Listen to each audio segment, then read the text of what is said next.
coming up on this Hall of Fame edition of Wrestling Life. It means the world to me, man. It's something that not just being honored inside the ring, but more, I think, being honored outside of the ring and what I've done over the last 18 years traveling the world. I remember when wrestling ended, I wrestled for 14 years and, the height of our career, we're doing 250 cities a year. And I remember thinking my last match was like Manchester, England. I remember flying home going, I never got to do this again. I never got to travel. And next thing you know, I start Champion Choices and it just has continued. I've been living out of a hotel for over 30 years of my life, but I wouldn't want it any different.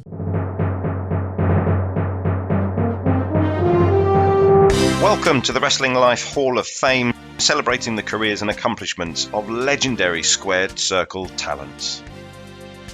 Hello my friends and welcome to this very special Hall of Fame edition of Wrestling Life with Ben Veal.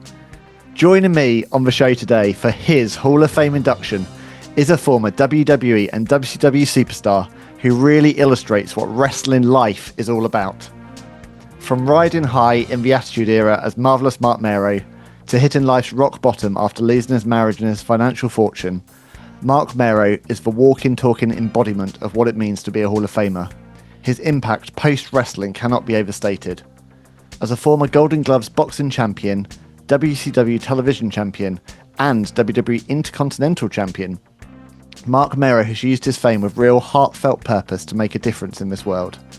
His inspirational Champion of Choices program has touched and changed countless young lives globally, and despite nearing his 65th birthday, he is not slowing down anytime soon. If anyone has lived a Hall of Fame worthy life, it is this man, and I should know because I quite literally wrote the book on it. Bad to Good, the inspiring story of a wrestling wild man is out now, and joining me right now, live and in living colour, is the baddest good guy I know. He's so pretty, he should have been born a little girl, and now he is a Wrestling Life Hall of Fame Class of 2025 inductee. A warm welcome to my guest and my friend, it's marvellous Marc Mero. Oh, I tell you, that's a Hall of Fame worthy introduction. Thank you, Ben. Man, it's great to be here. Great to see you again. Great to talk to you again. We've had many, many conversations, and leading up to this special moment, I've been excited about talking with you about this and everything that's going on in the world of professional wrestling in my life. And it's just been an exciting journey. Yeah, absolutely. And as the time we're recording this, you've just celebrated 18 years of Champion of Choices. I mean, it's incredible. This idea that came out of being in a dark place and starting to turn your life around, and then this idea comes to you in 2007. Did you ever think when you started doing this program that all these years later, it would have this lasting impact and reach that it's had?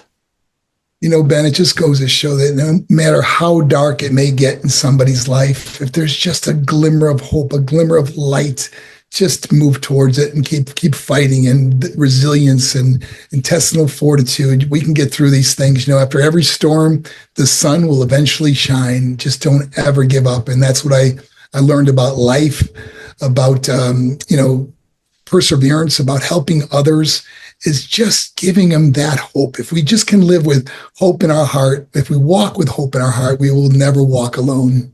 So you posted earlier today, but it's been 10 years since Dusty Rhodes passed away, which is incredible how fast that time has gone. As obviously, I know from all of the talks that we've had and everything that went into the book, how pivotal Dusty was to your life.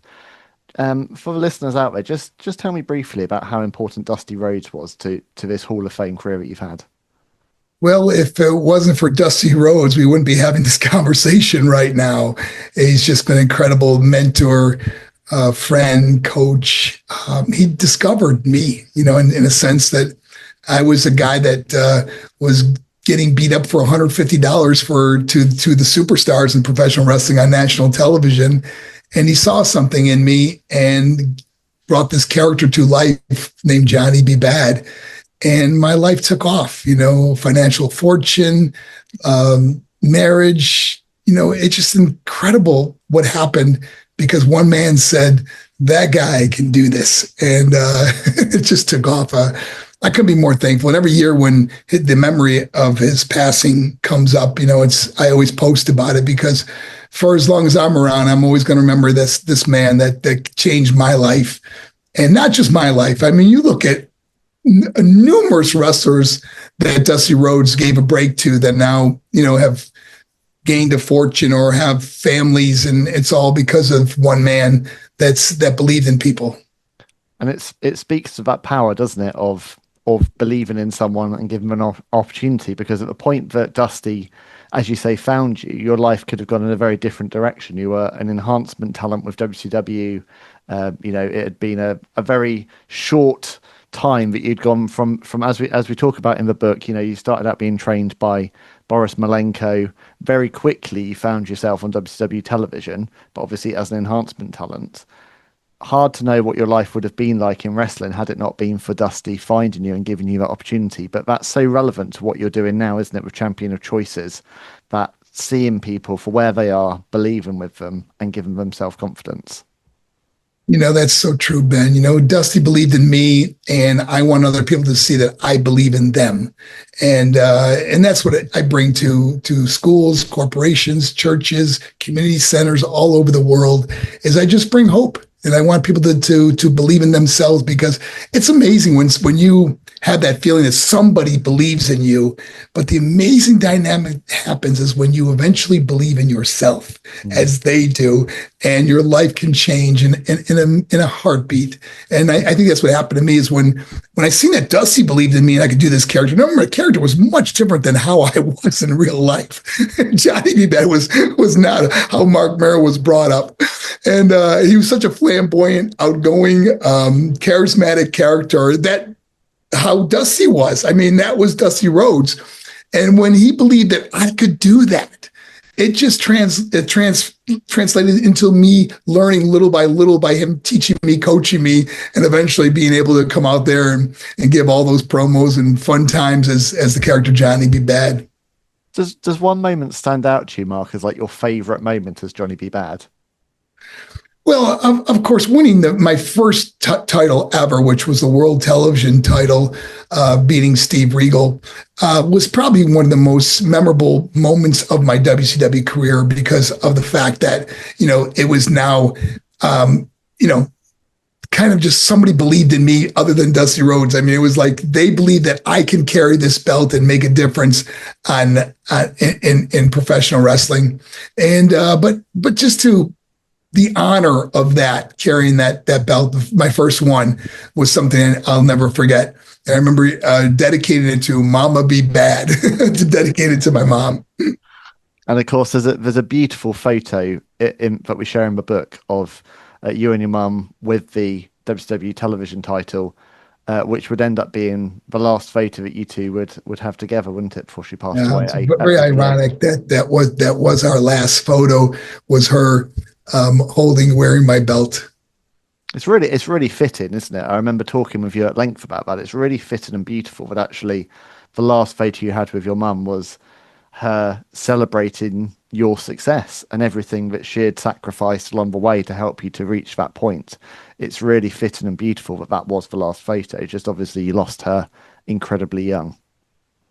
Yes. And, I think what's so beautiful about my story and my journey is I see so many young people reconcile with their parents. And some that haven't talked to them in years made that phone call after they saw my presentation. And the stories I have, numerous stories about reconciliation and love and sharing before they ended up passing away. They didn't have the regrets that maybe many of us had, that didn't have a relationship with our parents. Well, you say a really pivotal word there, which I think is so important to actually why you are so deserving of this Hall of Fame, because this Hall of Fame is the Wrestling Life Hall of Fame. It's not just about what you accomplished in the ring, but it's everything you've done afterwards. You said the word regrets, and I think that's what makes you very special, Mark. And in getting to know you, I've really got to learn this is so truthful, that you really do live without any regrets. I mean, you have had some really, really hard times.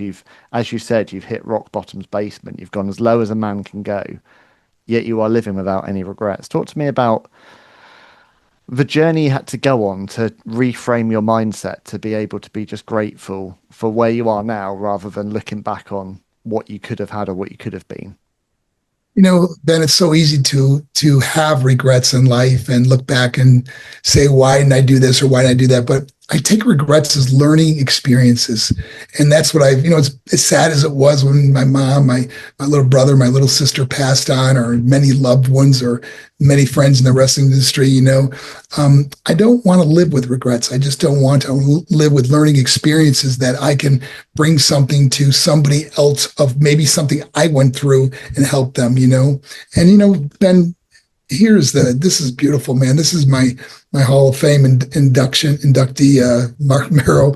And it means the world to me, man. It's something that, not just being honored inside the ring, but more, I think, being honored outside of the ring and what I've done over the last 18 years, traveling the world. I remember when wrestling ended, I wrestled for 14 years, and the height of our career, we're doing 250 cities a year. And I remember thinking my last match was like Manchester, England. I remember flying home going, I never got to do this again. I never got to travel. And next thing you know, I start Champion Choices, and it just has continued. I've been living out of a hotel for over 30 years of my life, but I wouldn't want it any different, knowing.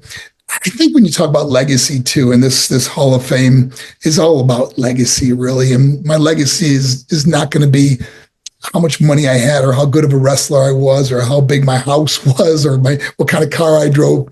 I want my legacy to be the difference I was able to make in other people's lives. And that's what means the world to me. And that's why I just don't stop. I keep going. And people say, just turning 65 years old, it's incredible when the energy I have, and I feed off these young people. And I said, you want to get energy, hang out with young people. Okay. Yep.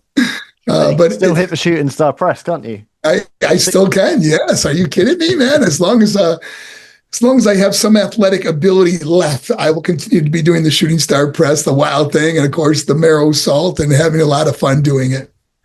So of course, the first time you were on this podcast was the first time you and I had a conversation. Crazy to think back now, but 18 months ago, we'd never spoken apart from exchanged a few emails.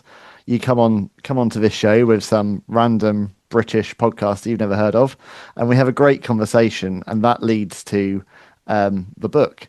Now, I knew within 10 minutes of speaking with you that I wanted to write your book. It was just, I knew immediately that connection we had, and the story you were telling was too good to be consigned to short conversations. It needed to be told in full.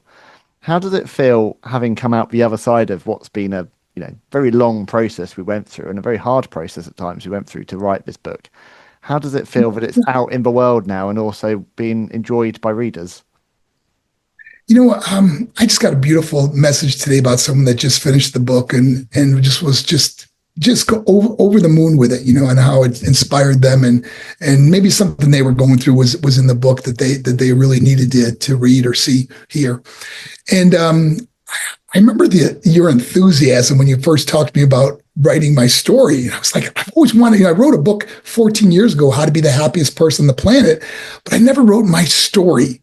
And when you said that to me and seeing the enthusiasm in you was like, man, if I'm ever going to write a book, or if anybody out there is going to write a book, man, talk to Ben Veal, because the excitement you had writing this book and the hours that were put in. I mean, we did so many Zoom calls and talked for hours to get this book up and running and hearing my stories. But, one thing is telling somebody your story, but then having them take that story and bringing it to life is a whole different thing. And that's where a great writer comes in. And Ben, you took my stories and you made them as real as they were in my life. And I couldn't have been happier to write this book with you. We had our moments. I mean, there was laughter, tears, and everything in between in the process of writing this book. And we had a lot of fun and became great friends, and obviously meeting in person and spending time together, but when you look at the book that we wrote together, it's a pretty thick book. I mean, there's a lot in this book, and it's my story, and it's finally out there, and it'll be out there forever. And both of us wanted to make a difference. And that was the biggest thing about me wanting to write this book with you, is that you also felt how I felt. Let's make this book special, not just about wrestling. Let's make it about life. And that's what I love about this book. And another thing that was a real joy for me going through it was the ability to connect with people from your life who, at various points you've had great relationships with, some of whom you'd lost touch with, and to reconnect with them. But people everyone from Clarence Santini, he was Little Richard's driver, to speaking with your brother Joel, to speaking with Eric Watts, right through to Vince Russo and Mick Foley and DDP and Lex Luger, Eric Bischoff. I'm not sure who else I've missed off, but so many people. As soon as I sent an email and said, Marc Mero, that was all we needed to hear. It was instantly, yes, of course, what you need. One of the people is obviously Eric Bischoff. Now, you two hadn't spoken for almost 30 years. In between those times, since 1996 when you left WCW, that was the last time you'd really had a conversation. But I knew that Eric was, a big fan of what you've done post wrestling. I'd listened to a special he did in 83 Weeks talking about your post wrestling journey, and I mean, he couldn't say enough good things about you. I know you recently did 83 Weeks with Eric, and then you got to meet him at a convention in New Jersey. What's it been like to reconnect with Eric, who obviously at one point was such a close friend to you? I think it's amazing that when you look at life and you look at maybe someone you had a disagreement with, but before our disagreement of me leaving WCW to go to WWE, we were always very close. You know what I mean? I remember taking his kids to Six Flags with my daughter, and we were close as a family. And then, of course, when I left, there was, I guess hard feelings on both our parts in a sense, but never really talking to each other over all those years. And then reconciled because of my book, actually, and if it wasn't for writing this book, and it wasn't like we were saying bad things about each other or anything. It's just that you lost touch, and then reconciling, and not only reconciling, but having him write some nice things about me in the book, but also meeting in person for the first time in all those years and having a great time. I mean, it was like we just picked up for when we were back in our 30s, like 30 years ago, of how it was back then. And it's all about, I don't know, it's just, you can't live with bitterness, resentment, or unforgiveness. It's a cancer that destroys you. And I've learned so much. It's like wrestlers, when I go to these conventions and I see wrestlers that maybe we didn't get along or we didn't talk much or maybe didn't even like back then. Man, it's like I just walk up to them and, man, open arms, big hug. There's no bitterness. We did something that most people will never, ever do. This camaraderie that we all have is like it's just a joy to have this with somebody that you did something so incredible. Who cares about what happened 20, 30, 40 years ago? It's amazing. But I think many wrestlers feel like that because many wrestling conventions are so much fun because we get to see each other, guys you work with, guys you worked against, friends, foes, and it all just becomes a big family. Title Run Toys Series 1. Dangerous Danny Davis. Wrath. Juventud Guerrera. Ernest the Cat Miller. And Mr. Wonderful Paul Orndorff, coming to the ring soon. Yeah, it does. I mean, I still have bizarre memories of being in a taxi with you, Ken Shamrock, Shelton Benjamin, and Al Snow last year. Like the wacky brotherhood that is wrestling. You never know who you're going to bump into at a convention. Obviously, another person who we reached out to and was great and part of this book was Mick Foley. Now, in his first book, which was back in 1999, Have a Nice Day, there were quite a few scathing comments about you hurled in your direction. Unsurprising, because at the time that was a WWF published book. You're in the midst of a lawsuit with the company. You're an easy and prime target. But I know those words hurt you at the time, and they weren't words that Mick really felt comfortable writing. And years later, you two would reconnect at a Holiday Inn, I think it was, wasn't it? And you two reshared, had a good hug, and became great friends. And obviously, Mick couldn't have been happier to contribute to the book. Mick is a extraordinary person. He does so much for charity and he loves what I do. But before we met at the hotel in person for the first time in all those years, he actually wrote me a beautiful letter. And it was a letter expressing forgiveness, for what he wrote about me. And but he was so kind, and it's like when I read that, I was just wish he was there because I wanted to give him a big hug. It was the nicest thing, probably anybody that ever really said or wrote about me that said something that was kind of negative. And I don't know. We've just never looked back on that. I have no, man, I tell you, I love Mick Foley. I can say it like that. He's just a great person, a great human being. And he's brought so much to our sport. I mean, what he has done, the sacrifices he has made, family, his body, everything he's done for others is just incredible. And I couldn't be happier to call him a great friend. And as you say, I mean, you were like soldiers in a battlefield, weren't you, really? In the middle of the kind of Monday Night Wars, WCW and WWF, there were, such a volatile environment and such a crazy time to be a wrestler or part of that company. And, it's no wonder at times that tempers got flared or things were taken out of context or words were said that people later regret. It was just for time. And as you say, age is a wonderful thing. Wisdom's a wonderful thing. And I think, to see it brought great joy to my face to see that photo of you and Eric Bischoff together. I mean, if ever there's as an example that age is but a number, seeing you two side by side proves that adage that you very much growing old gracefully. There is someone else that I want to talk to you about, because we talked about this when we were writing the book, but I don't think enough good things I said about him, and that's Vince Russo, because he really divides wrestling fans and he comes under a lot of criticism, and I'm not sure all of it is fair. And in our conversations, I know you've had nothing but good things to say about Vince. And likewise, when I spoke to him, very, very much loved working with you and loved working with Rena. Tell me about how instrumental Vince Russo was to the development of that marvelous Marc Mero character. Well, I mean, I don't judge people on how other people look at people. I mean, when I meet someone, it's how they treat me and how they treat others. And Vince Russo, to me personally, was wonderful. He's always been a great friend of mine, and he's controversial. I mean, but that's what sells. Controversy sells. And but he was very instrumental in the development of the marvelous Marc Mero character, and of course, the major feud I had with my ex-wife Sable back then. Obviously for television, and he was a lot of fun doing it too, because we'd come with ideas and he would take it to another step further and further. And one day I'm having her come out in a potato sack and she rips it off and she's got like a little bikini on. During Christmas I had her come out in a reindeer costume, and of course she rips that off and she's got a bikini on, just to drive the crowd crazy, and of course drive me nuts, trying to cover her up and stuff. But Vince was instrumental in that, and he was just had an incredible mind for, and especially at that time, the Attitude Era, it was really pushing the envelope, and we were right there along with Vince pushing that envelope.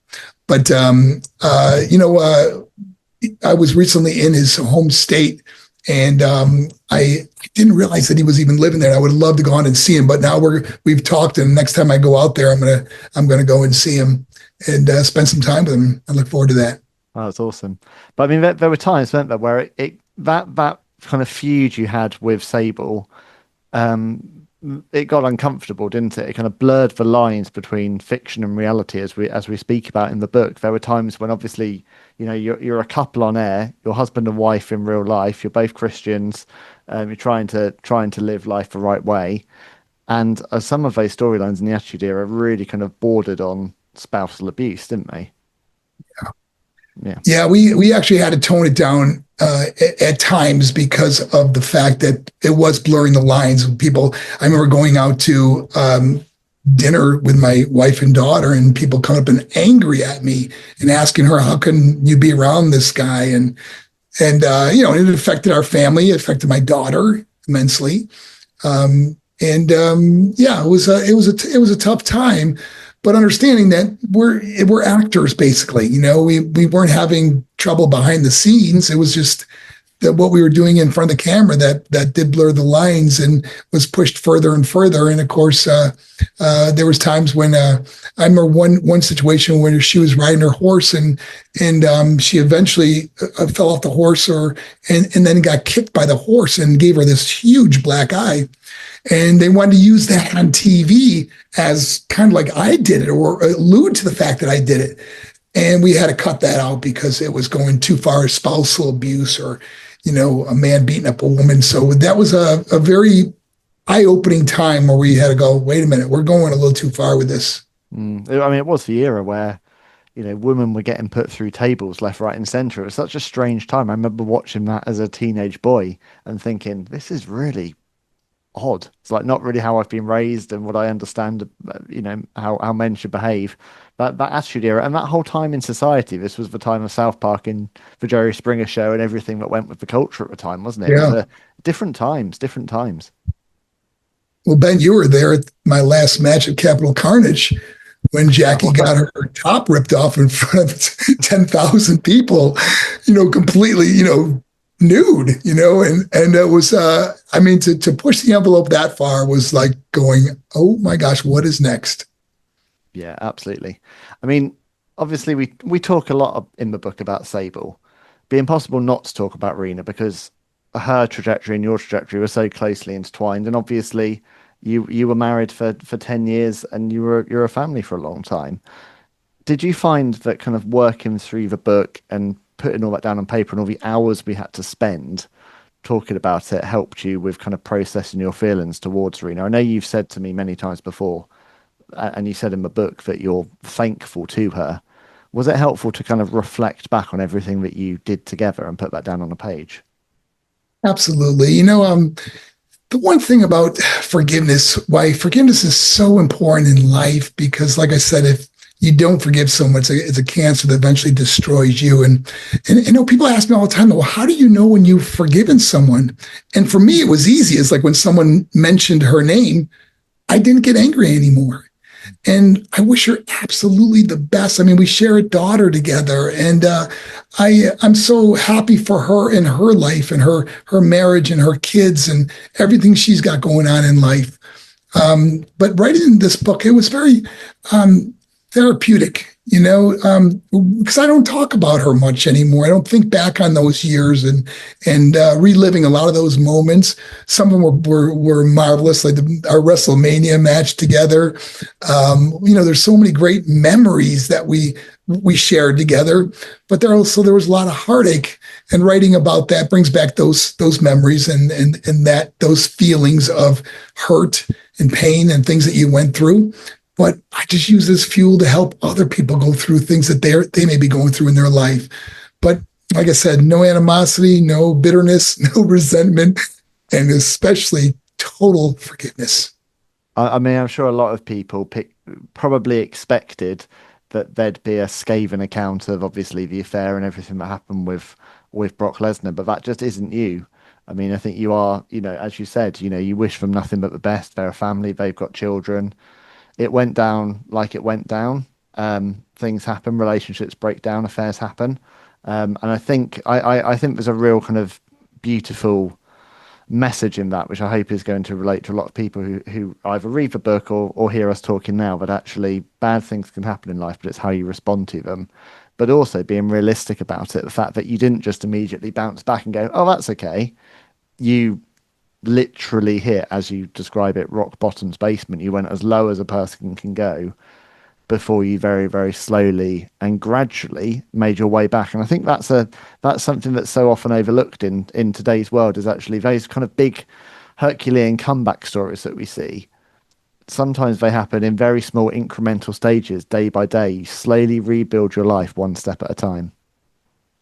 Ben, I think the beautiful thing about writing this book is that I think anybody's going to be able to relate to parts of this book. Anyone that's lost a loved one, broken heart, a divorce, betrayal, whatever it would be. When they read this, they'll see that they're number one, they're not alone, and how I went through this and the things that I did in my life, and I found that helping other people really helps you. The more you give in life, the more you get back. And I tell people, you want to be happy, help someone else become happy. You want to be successful, help someone else become successful. Give in while you're living, man. And that's really what helped me move on. And in different situations and different aspects of the book, people are going to read it and go, oh my gosh, I went through the same thing. I lost a loved one. I went through this. I went through a divorce, or whatever it would be. They're going to be able to relate to parts of this book, and maybe it will be very therapeutic for them to read this also. I'd love to go back to that night at WrestleMania 14. You mentioned it there briefly, but that was such a pivotal moment in the Attitude Era. And also, that was your only WrestleMania appearance. That is in not discounting WrestleMania 12, your backstage brawl, where you were pronounced as Marc Mero by Todd Pettingill. But WrestleMania 14 was, of course, your big moment, your moment in the ring alongside Sable. That was a huge match, really, really big match on what was a huge card, and what was a card that was really a turning point for the WWF. Talk me through that match and what meant into making it so successful with Goldust and Luna. First of all, Ben, coming to you being undefeated at WrestleMania, okay? It was so much fun because Dustin Rhodes is a character. He is one of the funniest guys. People don't even realize, many do because they see him, but he is one of the funniest guys. He's a brilliant mind for the business, growing up in it. And of course, Luna was she was the perfect person to put Sable over, to make Sable look good, who didn't know really how to wrestle, so we had to improvise a lot of things. And putting that match together was incredible with Dustin and Luna, and and obviously with Sable winning the match, beating Luna, and I remember that when we first, before that happened, I gave her a hot tag, and when she came in that ring, the roof at the Fleet Center in Boston blew off. It was one of those pops you go, oh my gosh, you get chills. And she chased Luna around that ring. The place went crazy when she finally got a hold of her. It was just incredible. And then finally beating Luna with the TKO. And again, the roof blew off and we won, but I acted like it was all my doing. And that's when Marvelous Marc Mero really started turning into the bad guy, the jealous, person, and having a lot of fun with that whole thing. But, WrestleMania was incredible. And it couldn't have been incredible without two people like Dustin Rhodes and as Goldust and of course, Luna Vachon were two of the best people to make that match work. I can't imagine any two people other than them to make that match work with Sable, who didn't know how to wrestle. I'm Marc Mero, former WWE Intercontinental Wrestling Champion and 3-time WCW World Television Champion. I am thrilled to announce the release of my new book, Bad to Good. The inspiring story of a wrestling wild man chronicles the highs and lows of my life, both in and out of the wrestling ring. It's a powerful narrative of overcoming adversity and the importance of perseverance, no matter how tough the journey gets. Co-authored with my good friend and award-winning journalist, Ben Veal, this is a story I've long wanted to share, and I truly hope it inspires you. I hold nothing back in this book, revealing the untold truths of my extraordinary life, from my modest beginnings and my first boxing match to the struggles with addiction that almost consumed me and my evolution into the charismatic Johnny B. Bad. This book offers an insider's perspective on the world of professional wrestling and my journey as a sports entertainer. You'll read about my pivotal negotiations with Vince McMahon that led to the first ever guaranteed contract in the WWF and how that decision marked me within the locker room. I discuss the impact of my relationship with my then wife, Rena, known to fans as Sable, on my career. I also confront the darkest moments of my life, how I hit rock bottom and how that experience sparked my rebirth, leading me to become America's leading motivational school speaker, inspiring young people and transforming lives.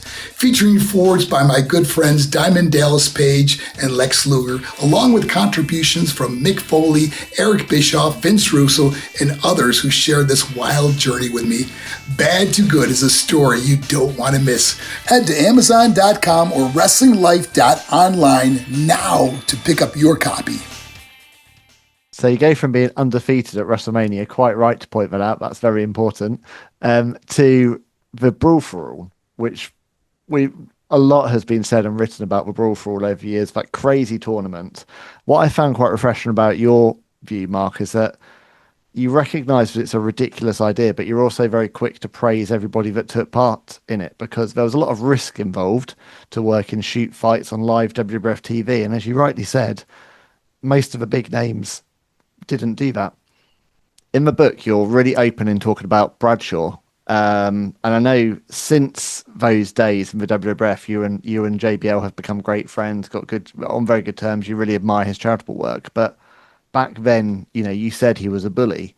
And that was a sentiment that I think is quite commonly shared in that era. What can you remember about working with Bradshaw at the time, and particularly taking the clothesline from hell? Exactly, that's what it was.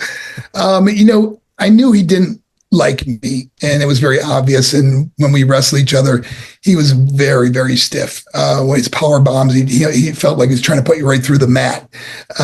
His clothesline, everything, they always seem to go up a little higher than where they should hit you in the top of your chest, and they were hitting me top of my face. But knowing that he was, I guess, when you really think about it, he's trying to hurt you. So I was very aware of it and very quick-minded to, go down, go with the punch or go with the clothesline or go with the powerbomb or whatever I could do to protect myself.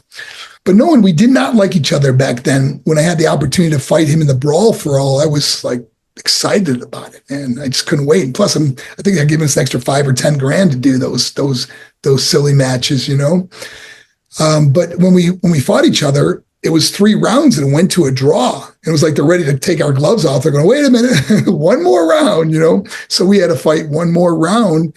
And, I remember the fans thinking I won the fight. I thought I won, but they gave the decision to Bradshaw. But looking back, it didn't matter. It would have been great to move on in the tournament. But again, it doesn't. What's more important is that, man, I really appreciate Bradshaw now and what he does for other people, man. He's got a huge heart and huge legacy he's going to leave. And I couldn't be more proud to say, man, I'm glad. I'd much rather be his friend than his enemy. And we're also talking about Dusty at the start. Now, obviously, wins and losses don't really matter in wrestling, but what was very special were the moments you get to share in a ring. And a lot of fans might not realize that actually you got to share the ring with the American Dream years after your WWE run ended. In 2004, you were able to have a moment where you're actually in a ring with Dusty Rhodes. Tell me about that night being in there with the Dream. It was incredible to know that I am wrestling against the American Dream, Dusty Rhodes, who gave me my break in professional wrestling. And it was a tag team match. I was teamed with Jeff Jarrett, Double J. And he had Russ Rollins was his tag team partner, and it was in Orlando, Florida. And it was packed. It was an outdoor show on Church Street in Orlando. And there was people everywhere to see us because we were building it up on the radio. And, Dusty was up in age at the time, and his big thing, when he wrestled was his bionic elbow, when he hit you that bionic elbow, man, you go down. But it was so funny because when we were talking about the match beforehand, when the 4 of us were sitting down, and Dusty, he leads the conversation because he's going to call the match how he wants to do it, and how it's going to end and everything. And weeks before this, I hit Russ Rollins over the head with a guitar. And so this was going to be the payback where I was going to get hit over the head with the guitar. Jeff Jarrett's got the guitar. They're going to get a hold of it and hit me with it. So when Dusty says that, he said, of course, now Dusty's up in age. So when he gets in the ring, he doesn't want to do a whole lot of things, He's not. So it was so funny. It was so funny when he was telling us what he was going to do in the ring. He goes, now I want you all to listen up. When I lift my elbow up, everybody just fall down. So it was like, he's got to even hit us. He lifts it up, we just go down.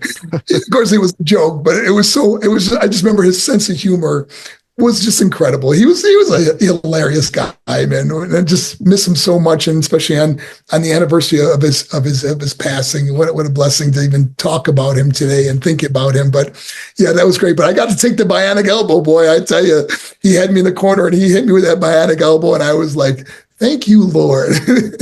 I think that's one of the things that you're really good at doing, Mark. And I think anyone that follows you on social media will see this, is you keep this incredible memory of all of these people alive. You celebrate each year the passing of people you've lost in your personal life and in the wrestling world and what they've meant to you. And it's just a testament to the fact that, because people pass away, it doesn't mean we lose them. They're still here with us. They're still very much fabric and part of our life. And I know you've got a big list of all the wrestlers and all the friends that you've lost along the way, and that's quite a key part of your talks, isn't it, with Champion of Choices? It is. The people that life is precious. Every moment is precious. And the Bible says that life is a mere vapor. It's here today and gone tomorrow. And it goes by so fast. And especially now that I'm 65 years old, I realize how fast this goes. When I talk about wrestling, this was 30 years ago. Yeah. I mean, most kids that I'm around they weren't even born. They weren't even thought of, Yeah.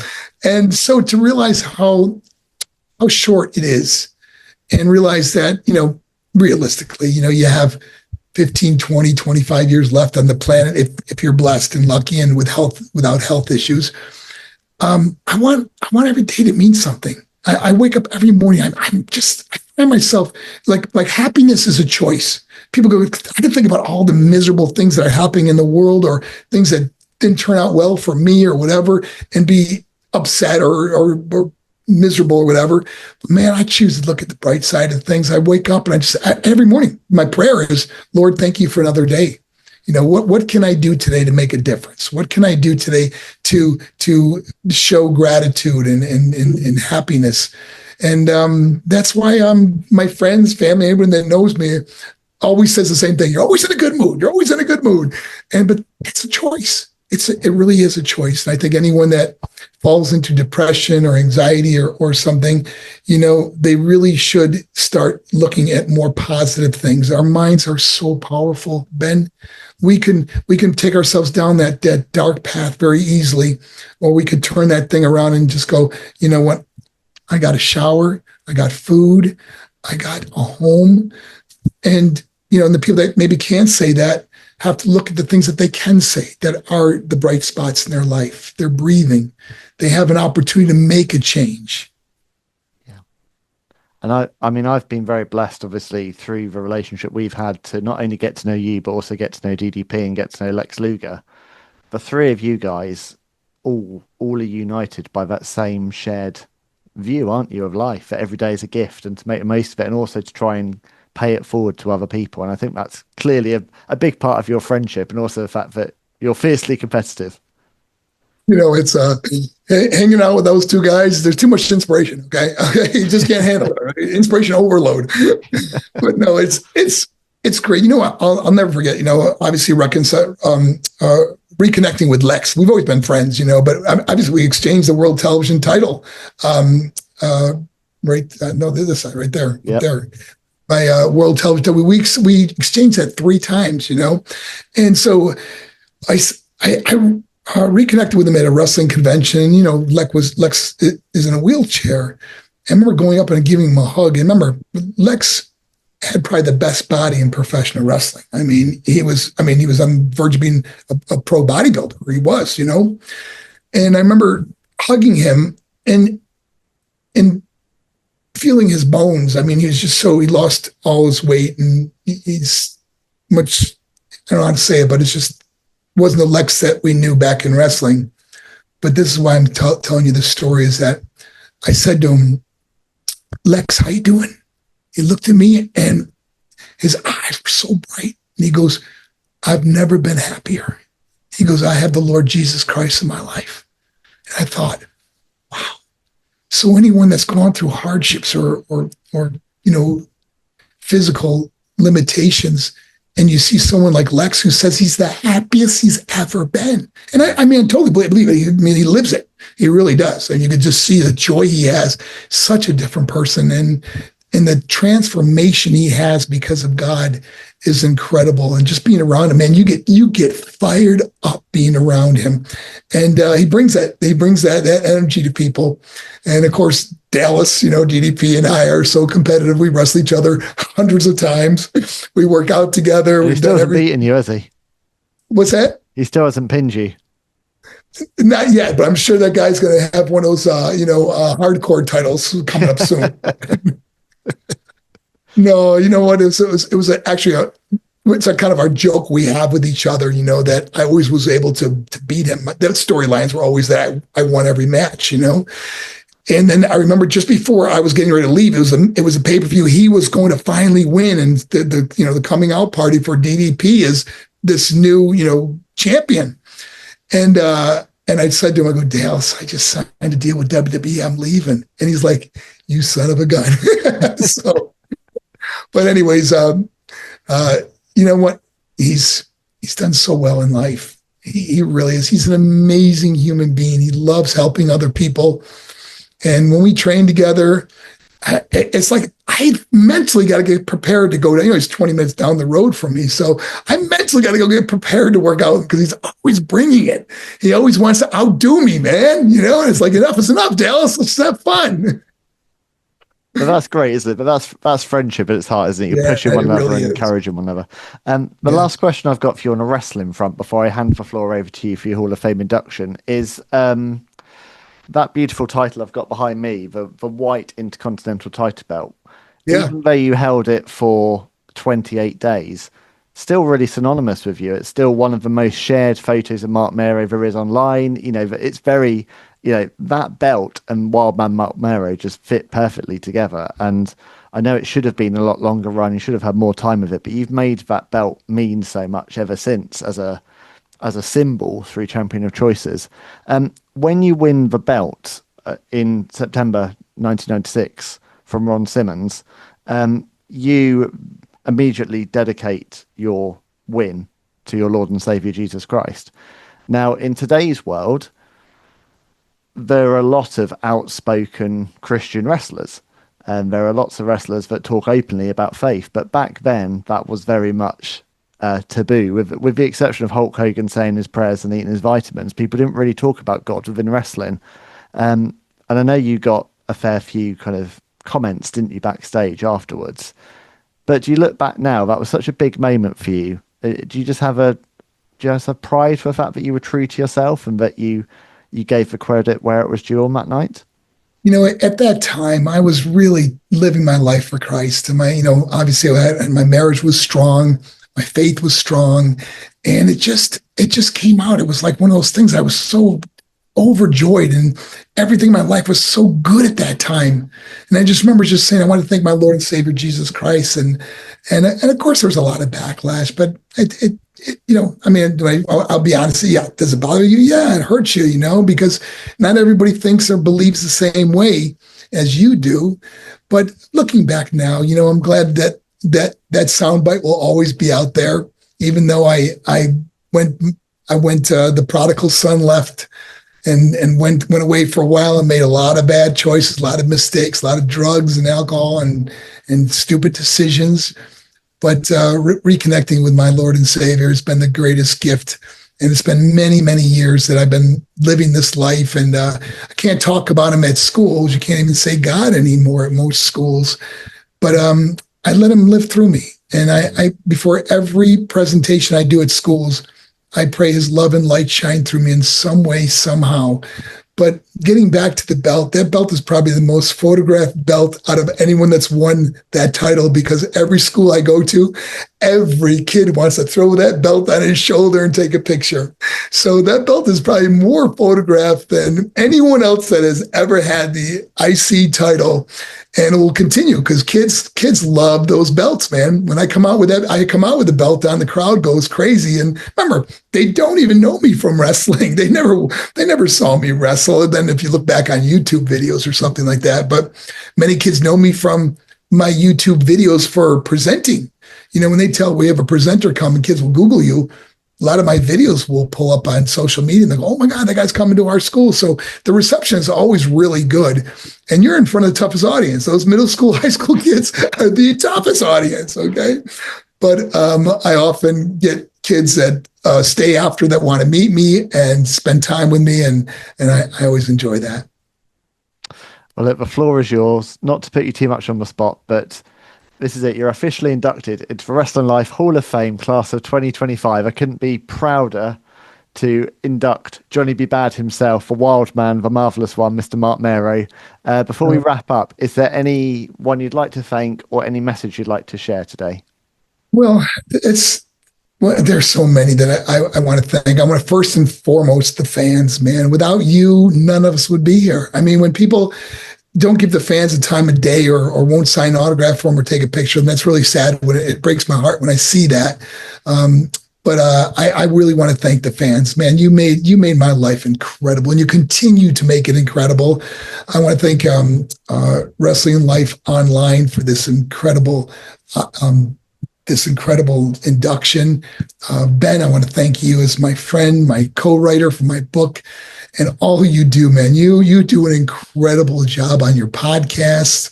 Your interviews are second to none, I can tell you. And watching how fast your page is growing is exciting. You're always putting up new numbers, which is just incredible, man. So keep it going, because keep making a difference, because that's what you do, is you do make a difference, because your interviews are much different than other people's interviews. You really get into the heart of what wrestlers are really all about, man. It's really cool. But having this Hall of Fame induction, it means a lot, And when people say to me, "Wow, you got inducted into the Hall of Fame," there was so much congratulations. I put together a beautiful speech that I want to share with you, Ben, and all the viewers, which I'm going to be putting up here too. And it's really from my heart, something that I put together. I want to share about how it feels to get this induction. But I want to thank my family, my friends, everyone that stood by me, the wrestlers I worked with, against, good or bad men. You helped shape my life, and the journey has been incredible. I couldn't be happier. I couldn't enjoy life more, and it's all about things like this that happen to me. Writing my book, Hall of Fame. What more could you ask for, Ben? Thank you. Oh, I couldn't be prouder to call you a friend. I couldn't be prouder of the journey that we've gone on. And this journey isn't ending either. I know there's many, many more things ahead. This is certainly not the last time you're going to be on Wrestling Life. I will keep getting you back on here, because we have so many more stories to share. But for today, this has been Wrestling Life Hall of Fame induction special episode with the one and only Marc Mero. Thank you to my producer, Jeff Easton from Tall Lake Productions, who always brings Wrestling Life to life. Thanks to all of you for joining us and helping the show to grow.